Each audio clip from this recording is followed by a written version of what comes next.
What's up, guys? I'm EJ. Thank you all for checking out this edition of our Wandavision Episode 5 recap. This episode, our very special episode. It's an ironic title, given we're hoping this is a very special episode of this television recap. But this should be a great show. Obviously, you see I'm joined by Kendall, who's been with me every week. But this week, Shamari Stewart, another co-host on New Generation Podcast Network. He hosts our Star Wars podcast, the Imperial Broadcast, along with being a co-host on New Generation Hero Talk. So Shamari's on to talk about this episode. So Shamari, it's good to have you on here. And I guess give the people a little bit of what you've seen from WandaVision so far before we get into this episode, since they haven't heard you on this recap yet. But what are you thinking of the show so far? Yeah. Well, of course, I'm glad to be here talking WandaVision with you guys, as we always do our show recaps usually. I know on our podcast we always do these things together, so I'm glad to be here. And I'd be happy to share my thoughts. So far, I've liked WandaVision a lot. I think it's been very good. The first few episodes, it started out a little bit slow. It was much more comical. Obviously, that seemed to be the tone that they were primarily trying to hit you with, was a comedy, similar to how those older shows were with the older comedy shows. And, very retro, which was fun also. Reminded you a lot of those kinds of shows. It seems to be trending more towards a kind of a horrifying, kind of a horror storyline now, which is pretty interesting. Honestly, I've enjoyed it. I've enjoyed the acting performances. I like the chemistry between Wanda and Vision. This is, of course, WandaVision. But I like the chemistry between Wanda and Vision throughout the show. It's been fun so far. I love the inclusion of Monica Rambeau in the whole Sword storyline. Spoiler alert, of course, as I'm sure everybody watching this hopefully has seen it already. But I'm enjoying that wrinkle in here as well. I'm sure the story will continue to kick up. It's certainly kicked up in this episode, as we'll go over. But I'm very much enjoying the show, honestly. I like it. I like watching it week to week. Me and Kendall have been watching it together each week, and it's been fun. So I'm enjoying it. I'm glad to have you back on, Sham. We've been looking forward to having you on the YouTube channel for a minute. So obviously, you being the third prong of this New Generation media, so it's good to have you on here. And Kendall, when we get into this episode, episode 5, we should probably just begin our recap right now. It's interesting because the other episodes, the first, I guess 3 were, straight sitcom episodes pretty much, with, these little sprinkles of, like, obviously very weird paranormal or odd things happening in the sitcom that's kind of breaking into the show. Then we had our episode 4, which was a deviation from what we had in the past, where that was just a total show episode, almost entirely just from the perspective of our 3 kind of supporting characters, your Darcy, your Jimmy, and your Monica. And then now here, this episode, I feel like it kind of had a hybrid. We had elements of the episode where you were in, Westview, in terms of the WandaVision Westview that we see, and Wanda and Vision are raising their 2 sons. And then we also got some of the stuff happening outside of Westview, which is Sword trying to understand what's happening and how to eventually, as we see, take down Wanda. Yeah. So you're trying to say that Kevin Feige and the showrunners have employed a gambit of different options of television. No, yeah.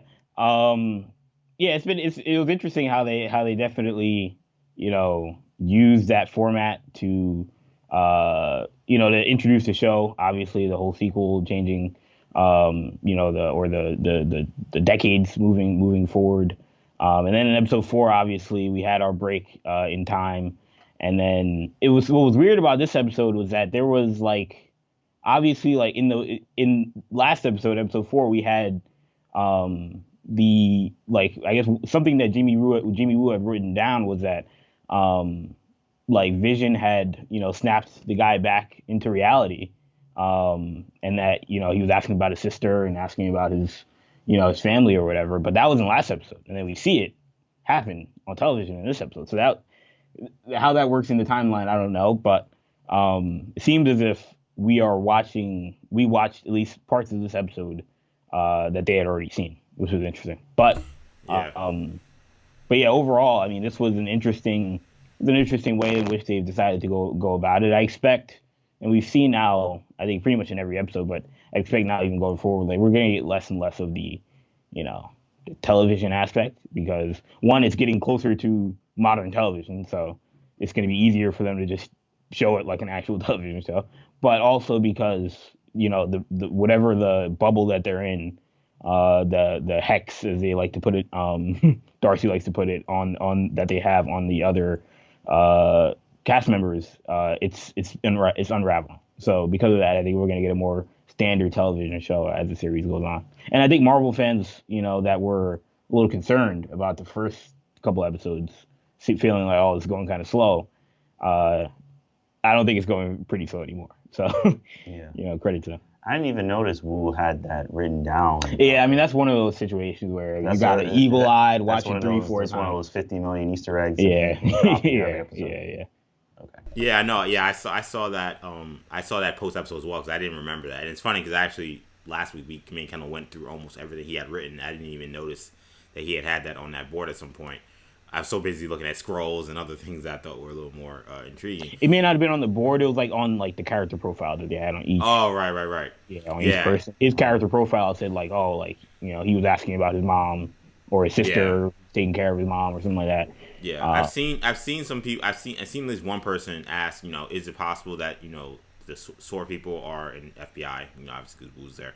Are they maybe seeing these episodes on a loop? So like they've seen maybe all of the episodes. Who knows? But like and it can go a lot of different ways, and I'm curious what Jack Schaefer would say. Is it possible it was a goof that they put that on there early? It's possible, but I'm actually curious if there was a reason for that. Because as I said, I think it was last week when I said that, when you would see the TV screens or some of the things they were showing episodes we'd never seen before on, episodes of WandaVision that we had never seen. So clearly they've watched other content. Now why, it is a little weird that, why would that scene where they seem to learn more about the situation show up in episode 4? I don't know. That could be a goof, but I thought it was interesting when someone suggested that maybe it's possible that some of these episodes they've already gotten past us and they've seen. Who knows? It's a little weird because the way the timing was. Since this episode was in the 80s and they didn't reference anything being in the 80s last week. How would that have happened? This was Shamari. One of the big elements of this episode was this was the first time we saw Wanda come out of. Well, it was a couple of things we saw Wanda. It was multiple times we saw Wanda out of the quote unquote hex, which I love that they like Darcy's calling it hex. Given that during her history in the Marvel, we kind of refer to her powers as hexing powers, and I think that's kind of cool that they kind of incorporated that into the Wandavision.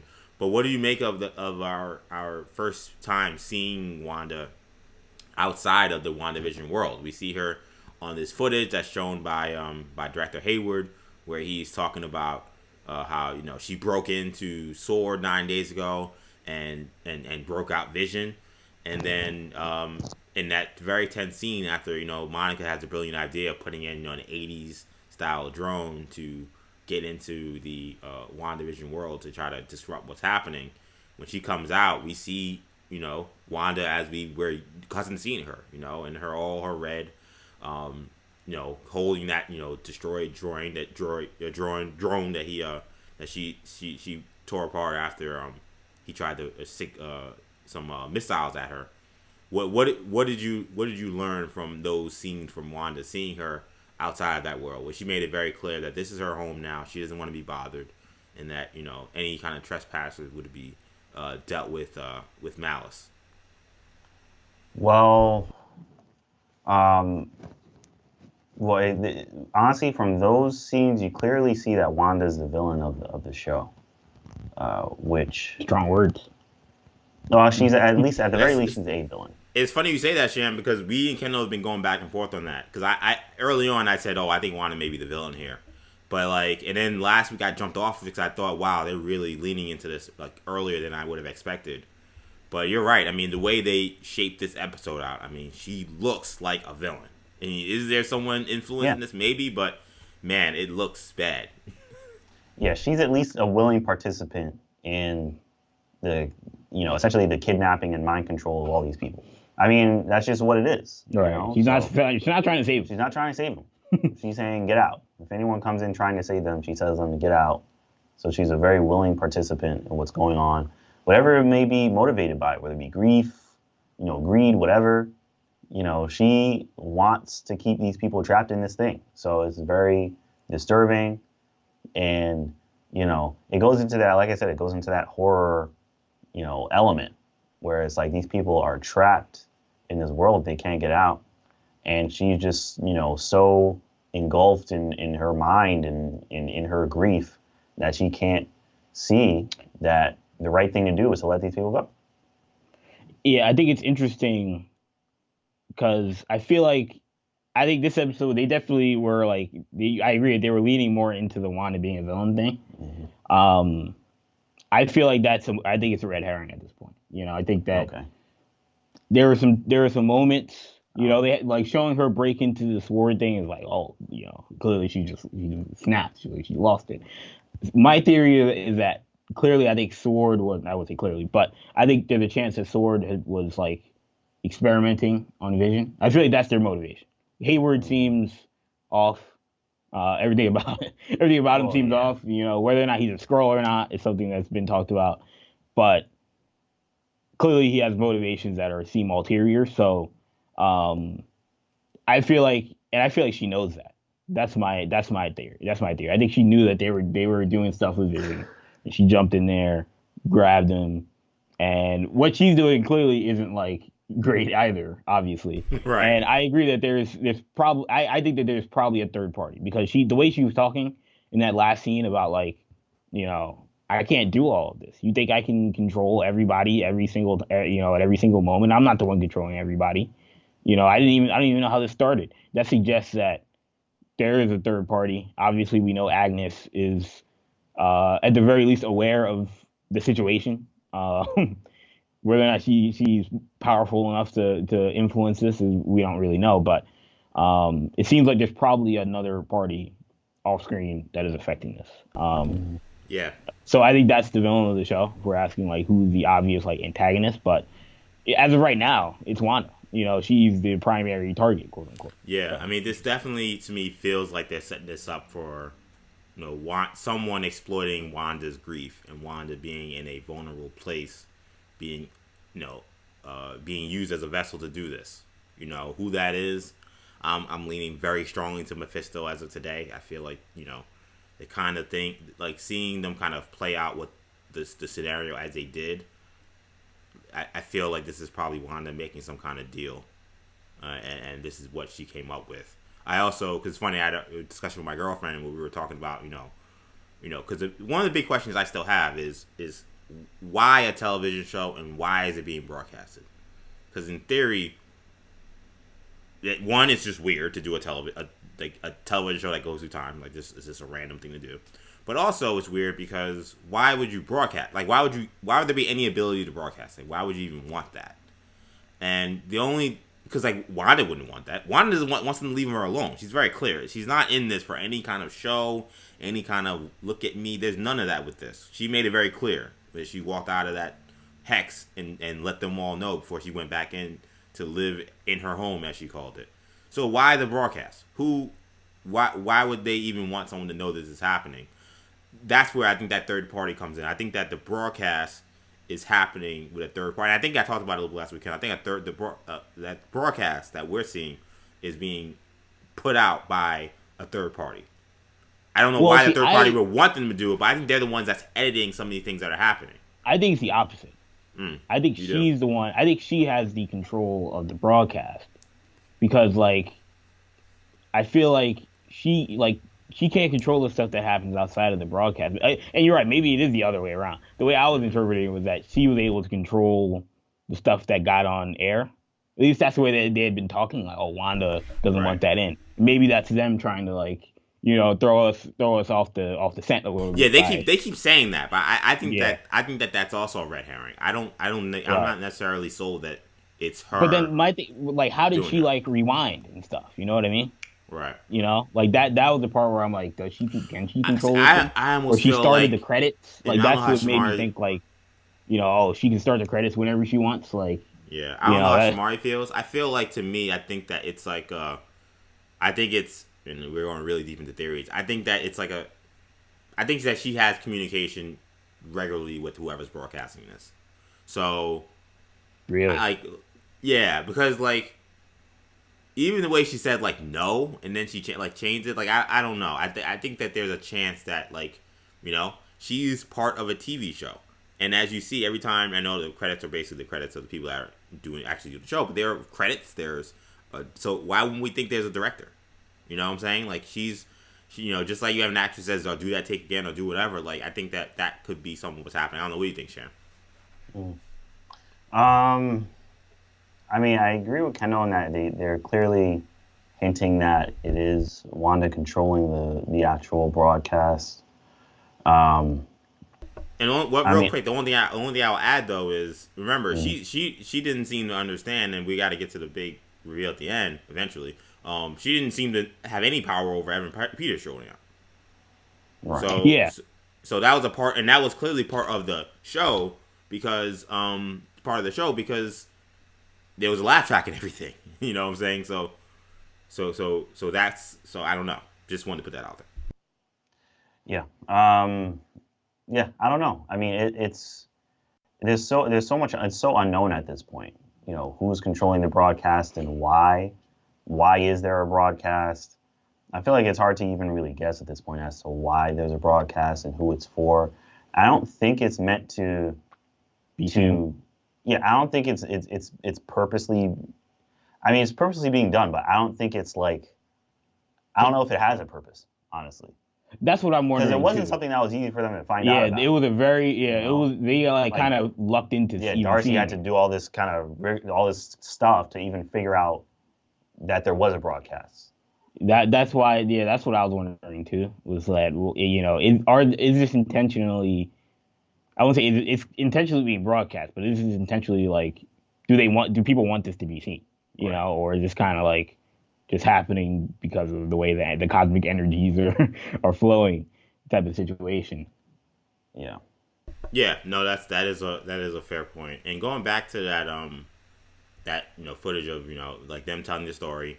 You're right, Kendall. I mean, everything about anything Hayward does is fishy to me. And what I thought was interesting, yeah. the way they when they're talking and they're talking about Hayward and Darcy's about to call him out. And she's like Hayward's a bleep, and then but right when she says that Hayward says terrorist, and I'm like, and I wonder if that was intentional the way they wrote that, the way the script, everything in the script, the way Agnes talks, the way everyone that's been under the hex has talked, and the way that was even shot, it all feels very specific. Like when Agnes is talking about kids, you can't control them sometimes, or you can never control them. Makes you wonder, is that very specific language, the way they wrote the script. So I just thought that was interesting, the way they he says terrorist when they're talking about him, Yeah. It's also, I thought it was interesting when she was like, oh, he's the director of SWORD, and he was like, acting director. And I'm like, acting? Does that mean is that a scroll, or maybe I'm overlooking? Yeah. Maybe I'm looking too deep into it, but yeah, I mean, acting director is a term, but yeah, I mean, we're talking about again, TV production and acting involved. Like it is interesting. No, I was gonna say everything he does is fishy to me. It's very clear everything he does is fishy. I mean, obviously he had a big agenda against Wanda when he was kind of relaying the story. Shout out to Jimmy Woo, who's trying to put some respect on Wanda's name as he was trying to call her this radicalized Hydra agent. He was like, that's a really, very condensed way of explaining how that all went down, which I'm glad he said that because it was true. But yeah, even that whole, I think that we're going to get a whole rehash of that scene of her going into SWORD and taking Vision out. Because to me, I'll be honest, I think on the surface, if that's how they're going to wrap the bow of how she got Vision, that seems really lame. I'm gonna be honest. I kind of looked at it, I was like, oh wow, okay, that's our answer to that question. But I accept where Vision, how he got here, what they did to him. I feel like there's way more to explore there. And now, when I first instinct is that's it. They're gonna show some Zack Snyder Justice League highlight reel of Wanda doing work, and then That's how we know where Vision was. DVS. Yeah. And then he's like, oh, I've been withholding this very important footage of what happened, not telling anybody that this happened. Like, something about that seems off to me. I'm not, I don't know what it is exactly, but I'm expecting that there's going to be a lot more to that footage than we expect, or maybe it's not even real. Like, I don't take anything that we saw or he said at face value. I think in the penultimate or in the last episode, I think we'll get that whole situation. I think we'll get the whole Westview situation from her perspective, like the origin of how everything happened. Yeah, I think so too. I feel like we have to, because it would. Otherwise, this story would seem there would be a lot of holes and a lot of unknowns. Yeah. And I know this story, so it's supposed to lead into Doctor Strange and all that. But this show has to be its own show, and it needs to be like whole, And if we don't know, why Wanda went into Sword and got Vision, outside of just kind of vague explanations, I feel like it wouldn't really feel complete. So I think we are going to get like a whole flashback and a whole explanation of why exactly, like what happened, what triggered her to go and get Vision, like why did she just do this? So yeah, I feel like this is I feel like there's a lot more going on, and we're going to see exactly what led to that event occurring. I also feel like Monica's words when she was kind of rehashing what was like being inside of the hex, so to speak, and I wrote down, she said that it was, I just had it here, she described it as a painful feeling. She kept hearing Wanda's voice, and she said that a hopeless feeling kept her from resisting anything that was happening. She described feeling great grief. And we kind of see a little bit of the guy, Norm, as well, kind of, now he kind of lays it all on Wanda still. But we don't know if it's Wanda. It's interesting. He just says, he says you gotta stop her, and that's, to be fair, it could be a female person. That's not. We've talked about Agnes. We've talked about Dottie's kind of suspect. Yeah. I just got to put that out there. Yeah, that's a good point that he didn't. We talk about the way they've framed it as if she's doing something. Yep. They're not specific. Yeah, no, that's very true. That that it wasn't exactly specific to saying we guys, I Wanda. He just said her exactly, which is a great point. I didn't even pick up on that in theory. What else? I was gonna say, what do we think about? I don't know if you picked up on the TJ. I know I was telling Shamari, when we were watching, but when they're talking about Wanda, fighting Thanos, and then one of them brings up Captain Marvel. Obviously, Monica kind of just shrugs off the whole Captain Marvel thing. It's like, we don't need to be talking about her right now. That was the energy, and to me, that suggests that in Captain Marvel 2, we're gonna get a story that clearly Monica wasn't cool with Captain Marvel just being gone off world for like 40 years or however long that was, 20 years, 30 years. And then her mom dies, from cancer, and she's not around. And she only shows up when Thanos shows up, and she's like, all right, now I'll show up. It's an interesting story, but that's where I think that's headed. Yeah, no, I'm glad you brought that up. That definitely to me was a huge Easter egg. That was definitely watch out for Captain Marvel 2, Sham, because I think that I think a lot of people would have thought that she would have still idolized Carol, but that's not clearly. That was her hero. Yeah, that's clearly not the relationship. That's not the vibe. I mean, she had a very, as you would call it, a stank face when Captain Marvel was name dropped and talking about who had the best fight against Thanos. I love how Jimmy Woo was also, again, like all of us, like that's him and Darcy, like, exactly. Yeah, because Monica too, because she's the one that says, well, he almost took down Thanos. I'm like, oh wow, so even the regular folk kind of know like what went down. That's kind of cool. And then he was like, oh, well, what about Captain Marvel? And it's like, oh snap, like a Marvel fan would have said, well, Captain Marvel gave him some smoke too. So I thought that was cool. But what did you think of that exchange, where clearly she wasn't all that good term on those good terms with Captain Marvel? Yeah, I mean, I'm hoping we get maybe another.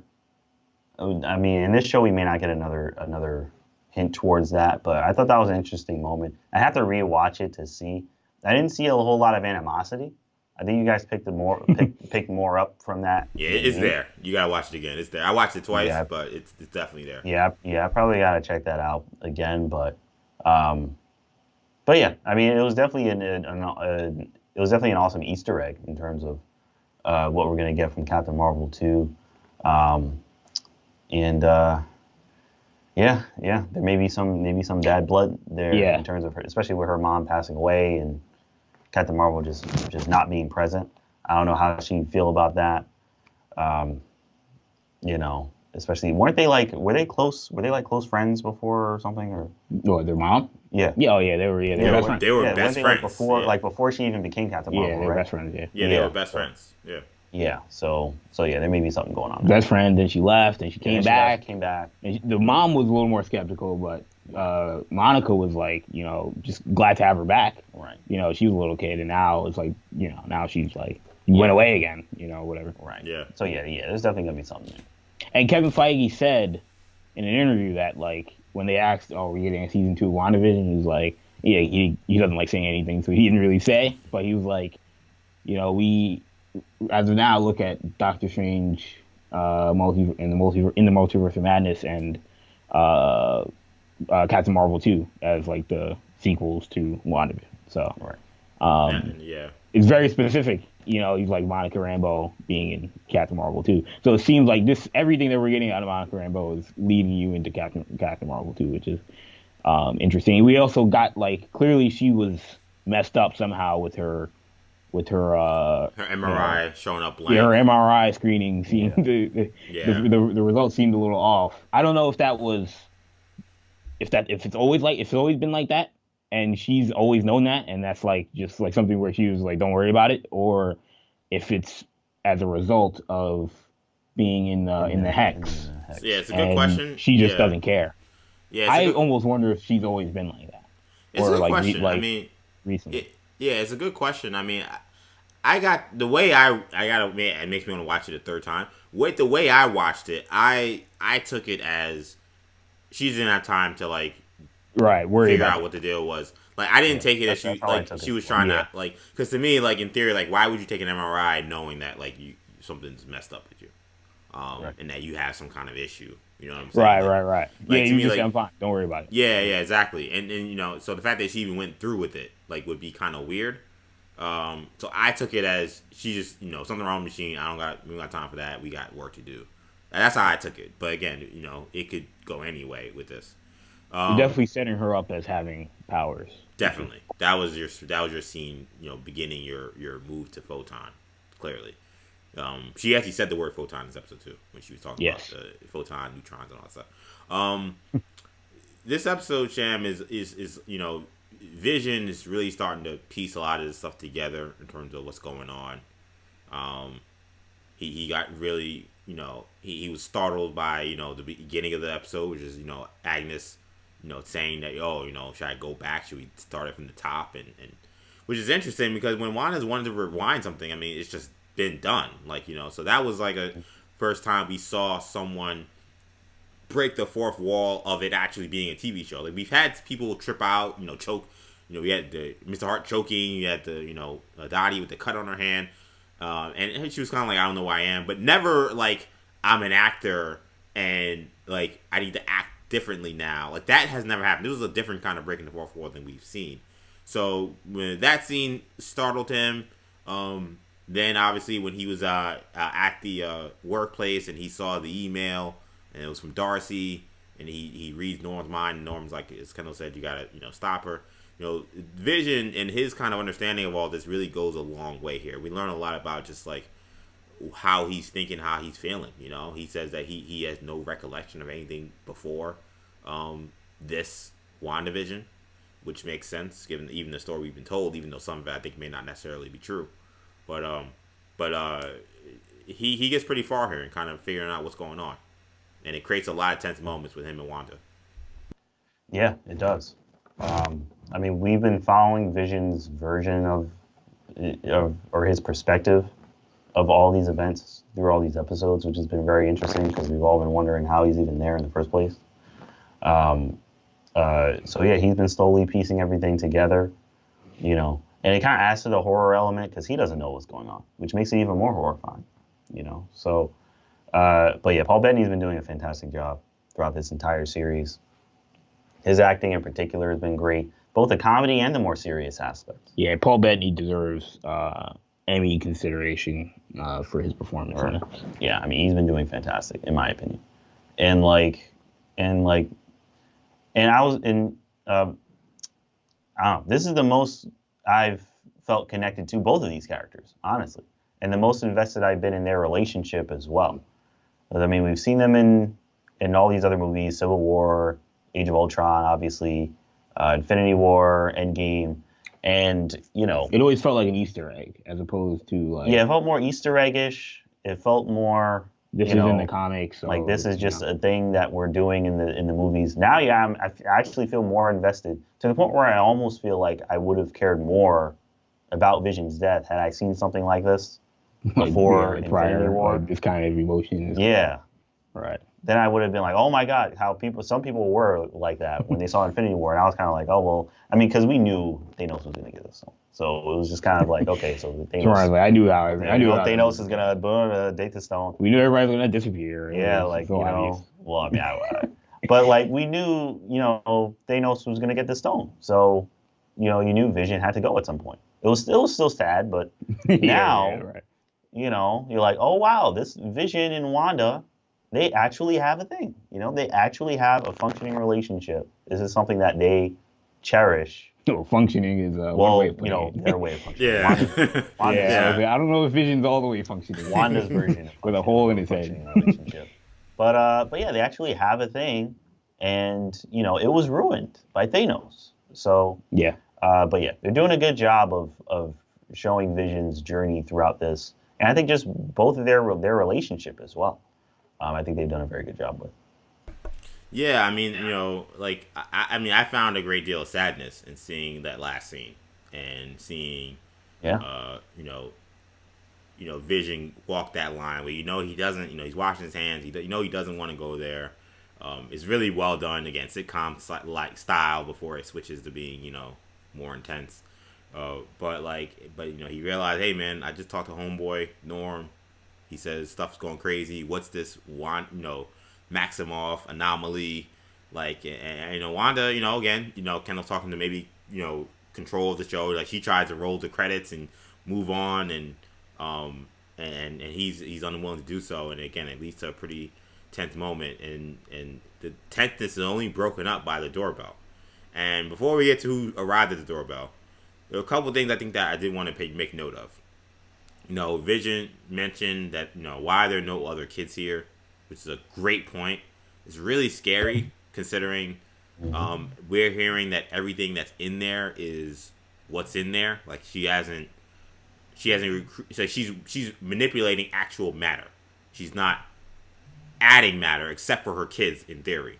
So a normal town wouldn't have only her kids or two children. So where are the children? And that's kind of been a growing theme of this show. For the children. That's been a thing that's been going on all the time. I'm going to go crazy conspiracy theory, EJ. And I'm kind of starting to wonder if the whole for the children thing is mutant related. I'm wondering if the children are the children of the Atom, which are the mutants. Does anyone else see where I'm going there with that? Because why have they disappeared? Why aren't there any children? And in theory, could these people that were in this place end up being the mutants that we then learn to grow and know and who they are? I don't know. It's just a crazy thought I had, because I'm like, Vision mentioning why there's no children outside, even though there's playgrounds everywhere, and it's like, okay, well, to me they've clearly gone missing, and it's like, well, what happened to them? That's where maybe a deal. Again, that's where I feel like a deal with Mephisto or some kind of villain may happen. But when I heard the children again, I kept thinking children. What's like a word with children to Marvel that makes sense? And the first thing I thought of was Children of the Atom. And I'm like, that's X-Men. And that's what I thought. That's interesting. It's definitely interesting. I mean, I interpreted it as like there are no children because like these aren't they're real people, but like they're not these aren't like this isn't a real community. You know what I mean? Like they just abducted like random people and like just put them in a town, brought them to this place. you know, and like they just didn't take their kids, or these people didn't have kids, you know, and they're all acting. And like the only kids that they have are Wanda's kids, you know, and like he's like, where are the other kids? He's on a playground and there's no kids here. It's just people. I mean, it's interesting. That was the way I took it. Yeah. I don't know about you, Shamar. Yeah. I mean, I took it that way as well. I feel like it's Wanda's, it's her empathy, or you know, her whatever her remaining empathy is at this point, to not abduct kids, to not abduct kids, spare children from this. And trap them in this, right, whatever this is. Yeah. I do think that there clearly is a theme towards children. I agree, and I think that that's more related to Wiccan and Speed. I think that there's something about Wiccan and Speed and the actual villain, whoever that is. Mm-hmm. Whether it's Mephisto, like EJ mentioned, or if it's Nightmare, or the Grim Reaper, whoever. It wouldn't surprise me if something from what's happening here leads to the X-Men or the mutant phenomenon as a whole. Well, I have a whole theory. We might as well get to who shows up at the end, but I have a whole theory surrounding that. So we get to the end of the episode, and the door opens again. It stops the conversation between Wanda and Vision, and Vision's annoyed because he feels like this is once again Wanda stopping controlling the show, so to speak, to get out of an argument. And she's like, I did not control this, even though you don't believe me. And I didn't know if I could believe her, to be honest. I was like, I don't know. Like, I feel like this is very well. I didn't know what to believe at that point. The door opens. She opens the door. She looks stunned, and you can see her face clearly. She was moved by who was at the door. And Vision goes up there. He's like, I've never seen this person. Who the hell is this? And the camera goes, and he's got white hair, and it's Evan Peters. Evan Peters as Pietro, which is important because he references Wanda being his sister, and Wanda says Pietro, and then he's like, can a long lost brother just give you a hug or whatever? So and Darcy again being the audience, being like, she recast Pietro, which is I think probably a lot of Aaron Taylor Johnson fans, not very happy, saying that, was he recasted? What the hell is going on? Of course, if you're watching this podcast, you've almost certainly watched those X-Men movies. But obviously, Evan Peters played Pietro Maximoff, Quicksilver in the Fox X-Men movies, the New Age X-Men movies that came out in the recent years. He's not part of the MCU.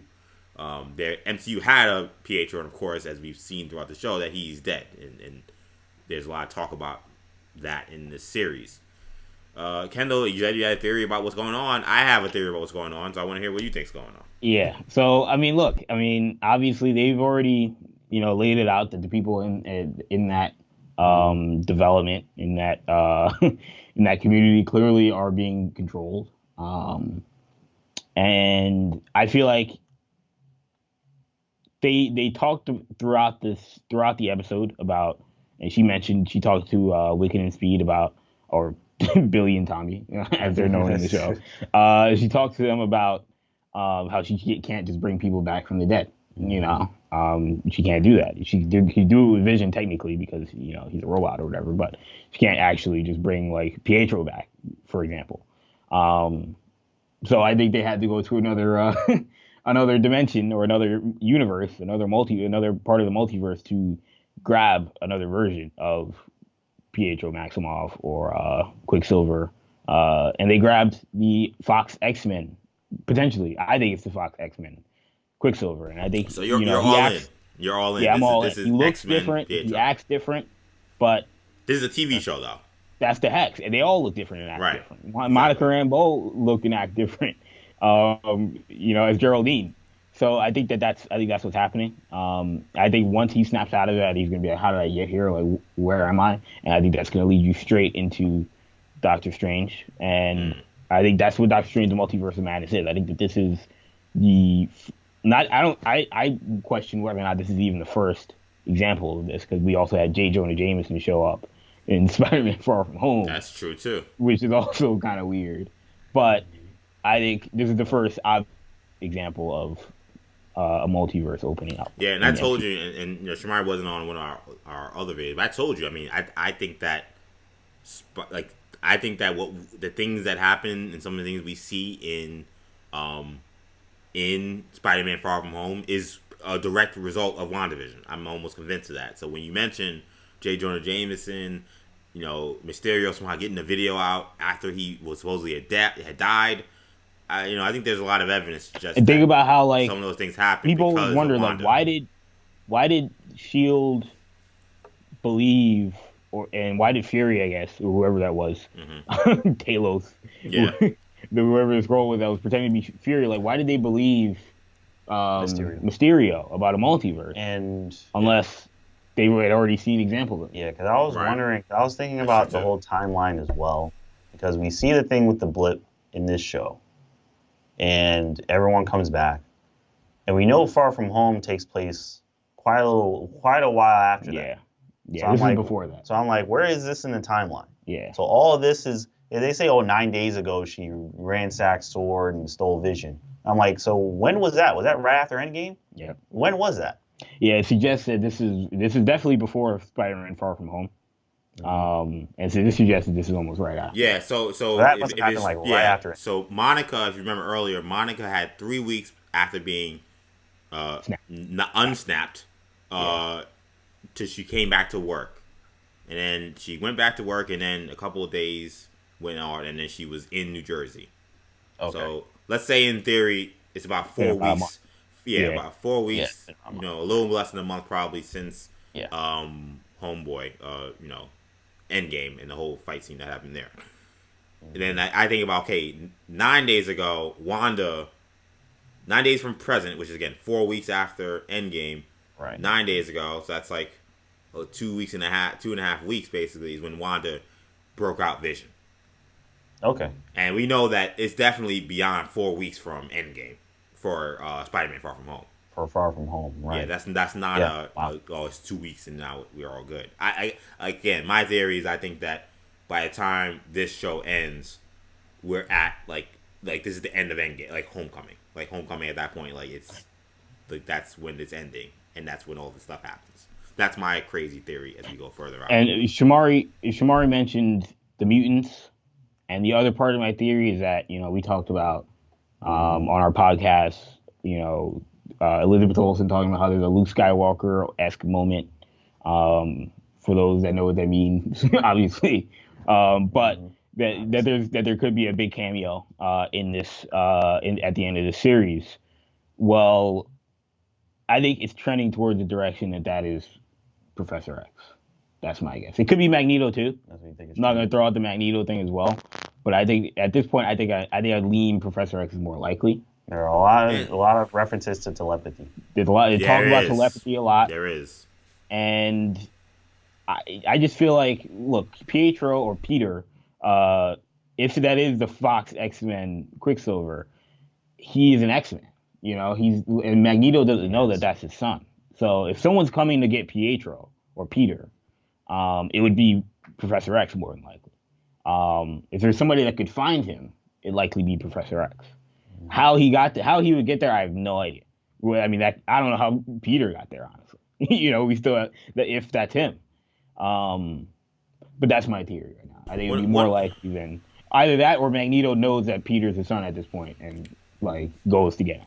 And obviously, if you listen to our podcast, we go over the news and the rumors that we hear every week in terms of all the Marvel movies.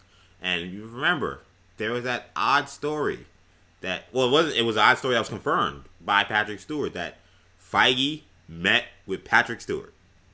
Yes. We all thought it was something to do with X-Men. Restarting X-Men, yeah. Right. And Stewart brushed off the meeting saying, I'm too old for this thing. But, we talked. And he left it there. I've seen no one ever reapproached that conversation since that happened. But it was confirmed that Patrick Stewart, he did talk to Feige. And if you're talking about casting, you're not talking about an X-Men movie 3-4 years from now. Coming out right, exactly. So that story was last year. Yeah. That was 2019 maybe? It's probably 2019 when that happened. Yeah. That was 2019. That means that he was talking about casting for something. And that article, that interview suggested that meeting was kind of a while back anyway. So that means that he was talking to him about casting for something that seemed like it was probably something that we know is happening. You know, where's Professor X going to show up? It's either Doctor Strange or WandaVision at this point. Yeah, it's important. I think it's an important note when you think about, excuse me, who this last cameo could be.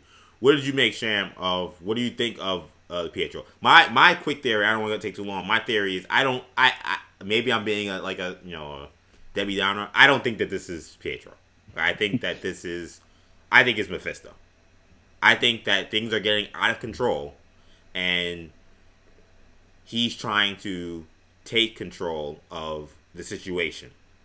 And he's like, the only way I can do that is by literally being her brother. And I think that he's not able to be exactly the same person for some reason, maybe. So then, therefore, he turns into, Evan Peters, and he looks kind of like him.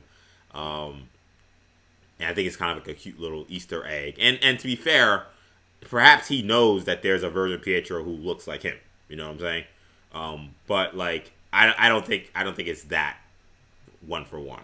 Like the fact that they would end the episode like that tells me that there's, with no answers, I think that there's a lot more to be explained about what just happened.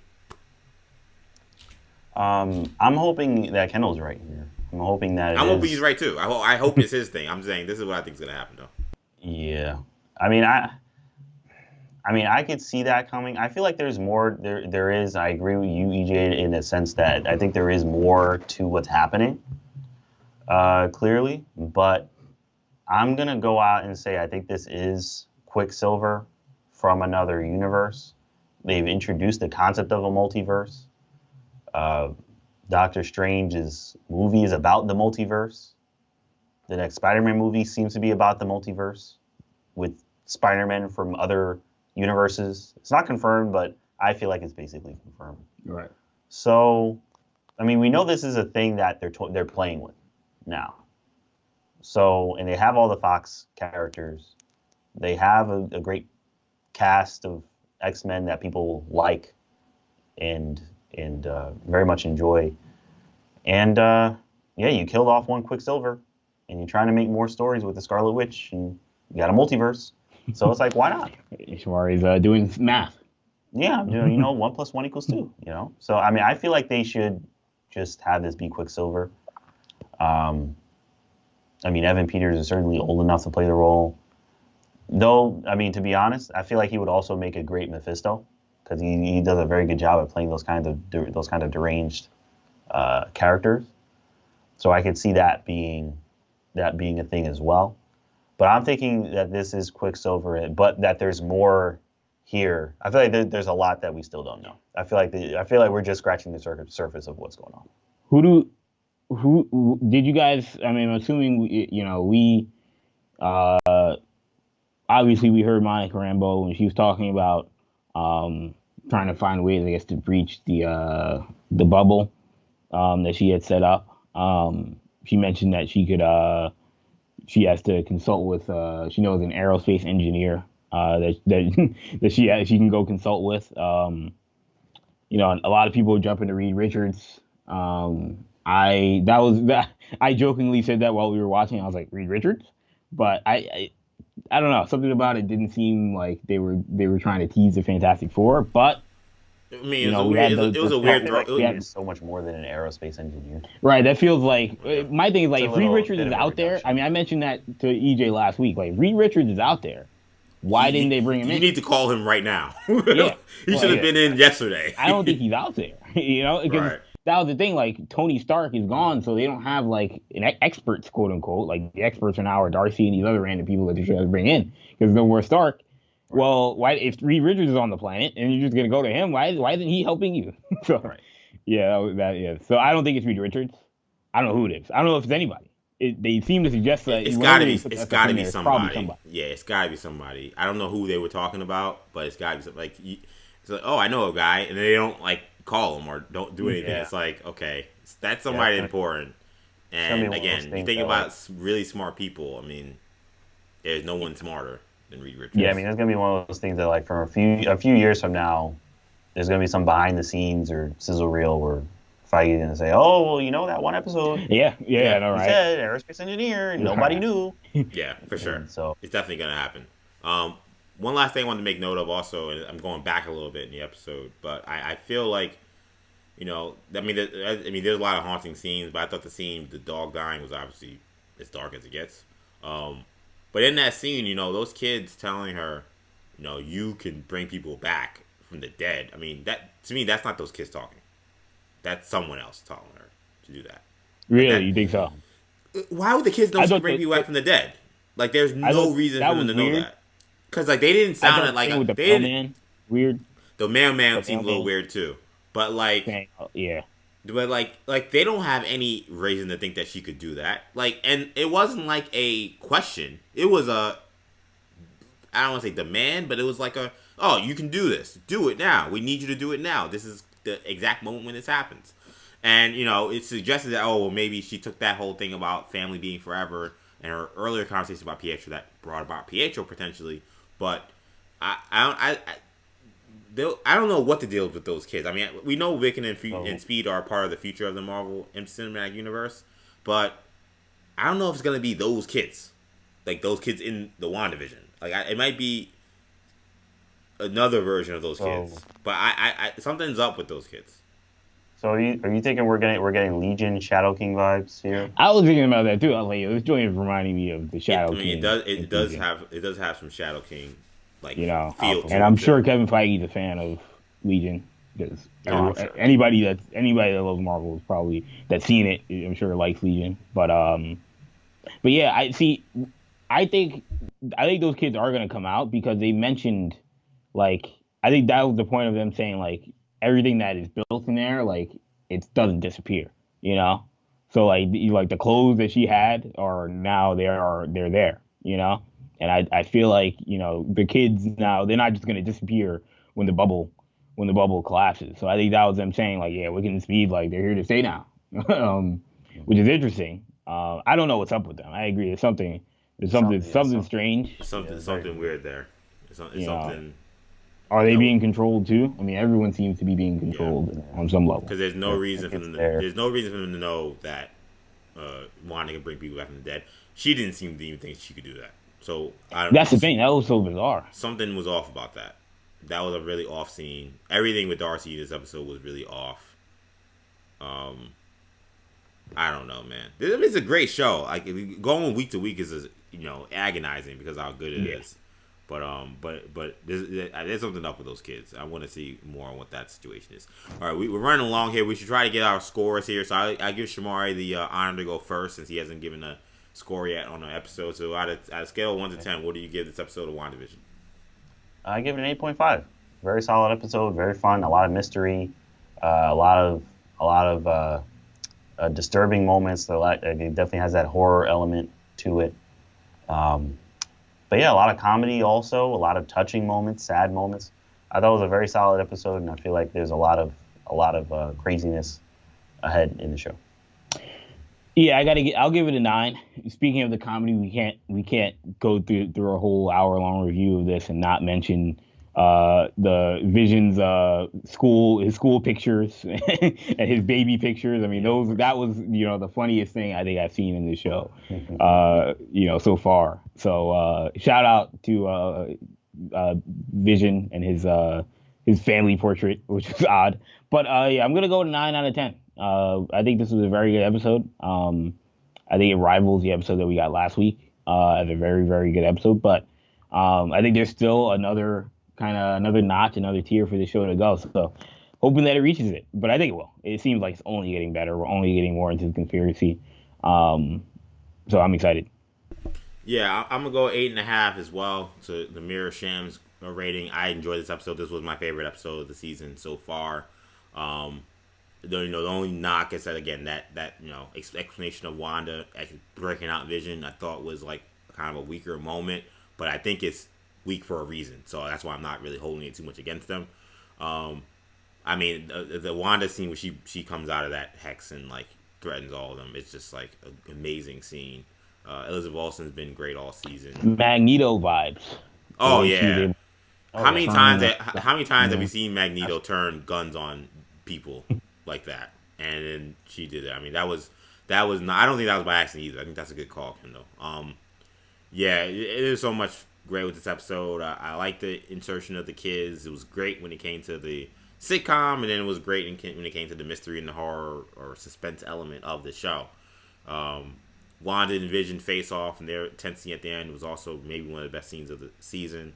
So this was a great episode. There's no denying that. This show is ratcheting it up. Every week it gets better.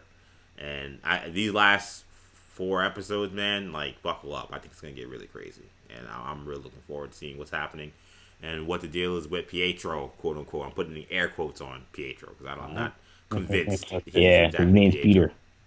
Yeah, okay, Kendall. But that's going to do it for this episode recap. A little bit of a longer one because we had all 3 of us. I want to thank Sham for joining us on this episode recap, of course. If you like this video, make sure you give a like and as well give us a comment. What did you think of episode 5 of WandaVision? This episode, let me get the name again, on a very special episode. What did you think of the episode? Make sure you give us your comments, give us your thoughts. And of course, if you like this video, you like these kind of videos, make sure to subscribe to the channel, New Generation Media, where we'll have plenty more of this kind of content. We'll have another WandaVision recap next week, so make sure you keep your eyes and ears peeled for that. Thank you guys for checking this out. For Kendall, for Shamari, I'm EJ. Take it easy, guys. Peace.